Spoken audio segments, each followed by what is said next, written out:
본 영상은 조선 왕조실록, 명종실록 등 사료를 바탕으로 제작되었습니다.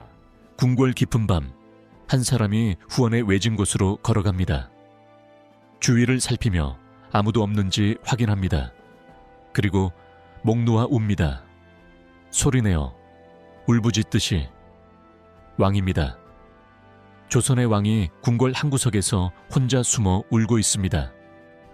낮에는 신하들 앞에서 위험 있는 모습을 보여야 했기에 밤이 되어서야 비로소 자신의 슬픔을 토해낼 수 있었습니다. 이 왕의 유일한 친구는 환관 한 명뿐이었습니다. 한 번은 그 환관이 며칠간 집에 다녀오자 왕은 이렇게 말했습니다. 내가 가장 믿는 사람이 곁에 없어서 더 놀랐다.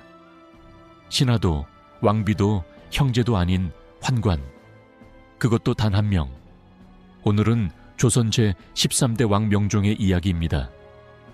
22년을 재위했지만 단 하루도 자유롭지 못했던 왕. 어머니의 그림자에 갇혀 평생을 살다 간 비운의 군주입니다. 도대체 무엇이 일국의 군주를 이토록 처절한 고독으로 몰아넣었으며 왜 그는 하필 내시에게 자신의 모든 마음을 기댈 수밖에 없었을까요? 그 슬프고도 충격적인 내막을 지금 바로 확인해 보겠습니다.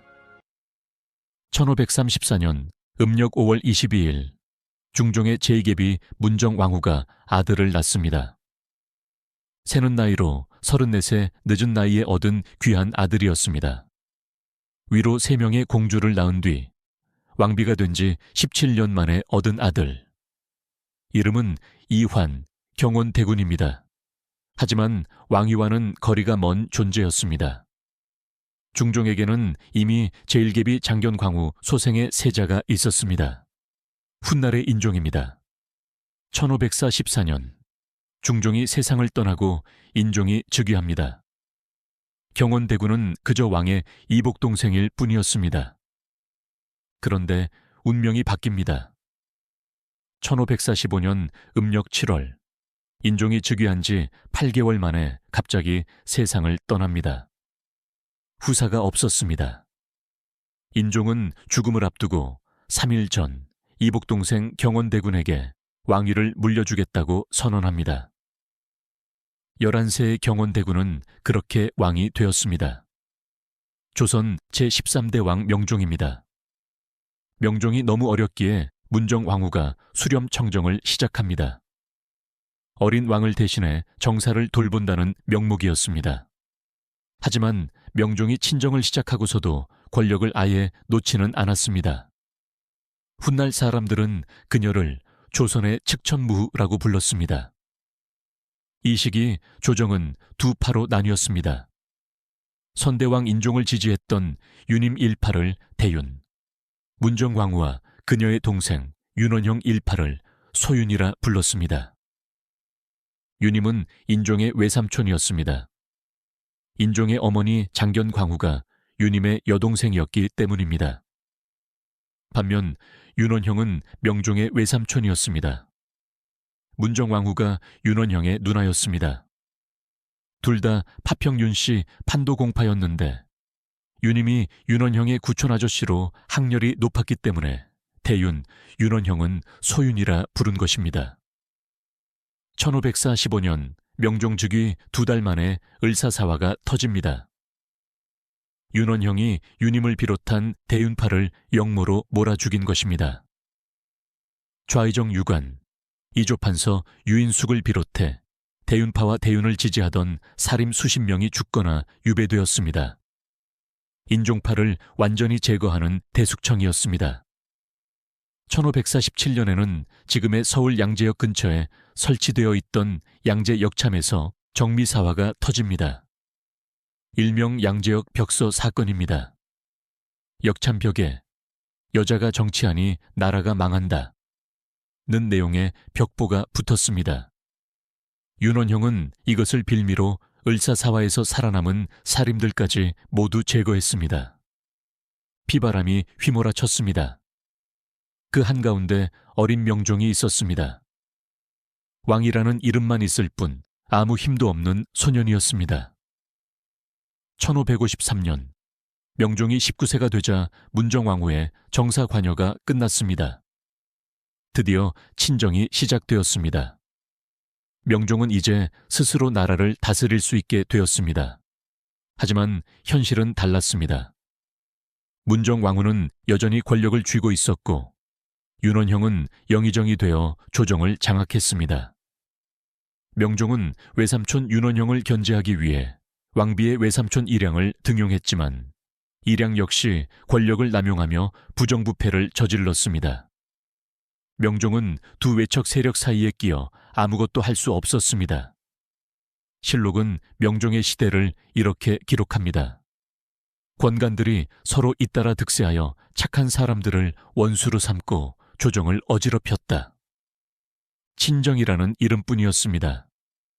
명종은 여전히 어머니와 외척들의 그림자 속에 있었습니다. 문정왕후는 아들을 왕으로 만들었지만 아들을 왕으로 대우하지 않았습니다. 실록은 이렇게 기록합니다.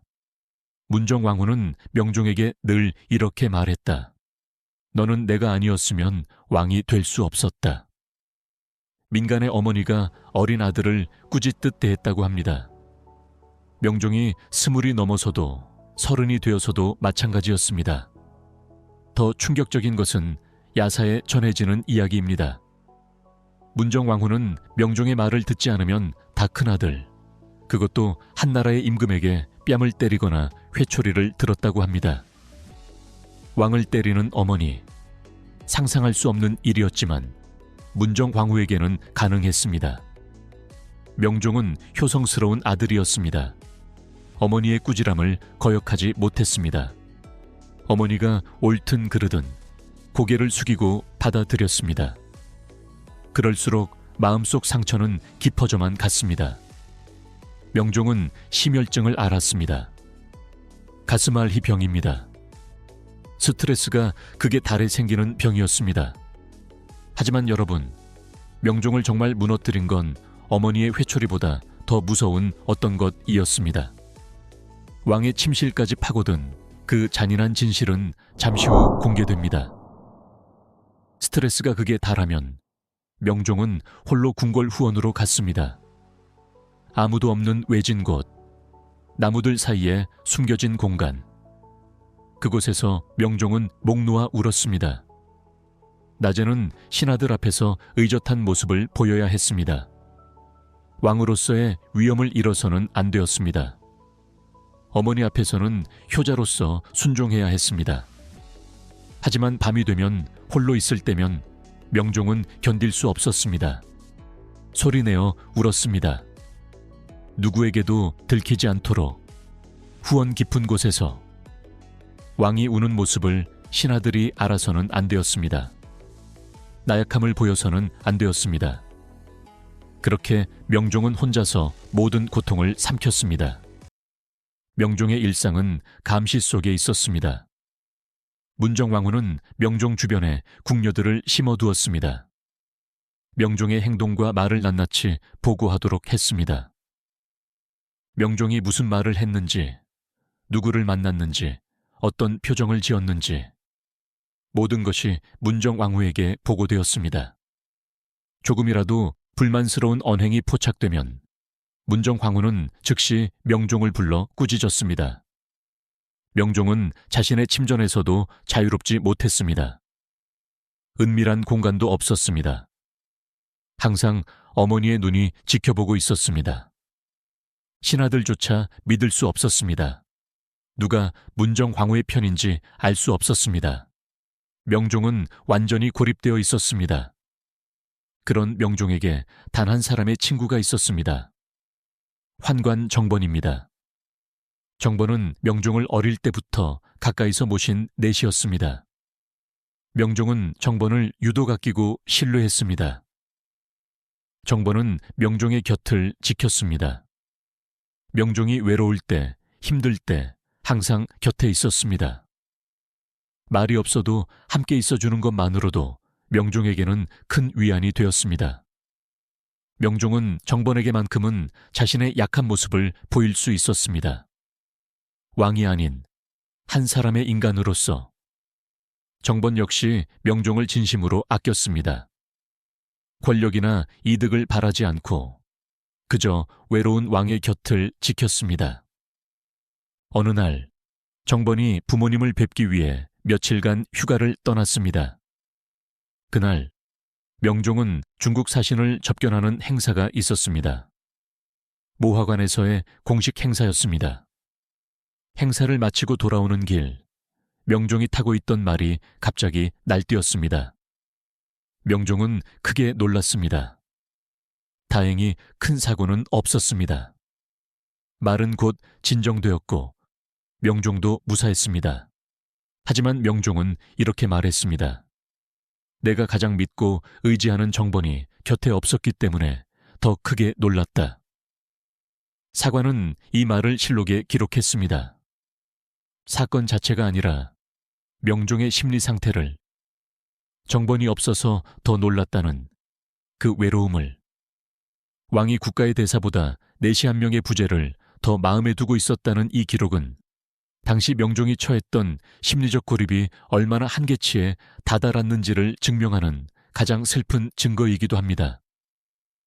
명종에게 정번은 단순한 신하가 아니었습니다. 심리적 안전망이었습니다. 정번이 곁에 있으면 명종은 조금이나마 안심할 수 있었습니다. 왕이라는 자리가 얼마나 고독한지 명종은 뼈저리게 알고 있었습니다. 아무도 믿을 수 없는 세상, 어머니조차 자신을 통제하려 하는 현실, 그 속에서 정번만이 유일한 의지처였습니다. 작은 충격에도 크게 동요할 만큼 명종의 내면은 약해져 있었습니다. 겉으로는 위험 있는 왕이었지만 속으로는 깊은 불안과 외로움에 시달리고 있었습니다. 정번이라는 존재가 얼마나 절실했는지 그 한마디가 모든 것을 말해줍니다. 1565년 음력 4월 6일 문정왕후가 세상을 떠납니다. 명종의 나이 31세, 재위 20년 만에 드디어 어머니의 그림자에서 벗어날 수 있게 되었습니다. 명종은 즉시 윤원형을 몰아냈습니다. 을사사화 때 죽은 이들을 복권시켰습니다. 이황, 이이 같은 훌륭한 인재들을 등용했습니다. 개혁의 시작이었습니다.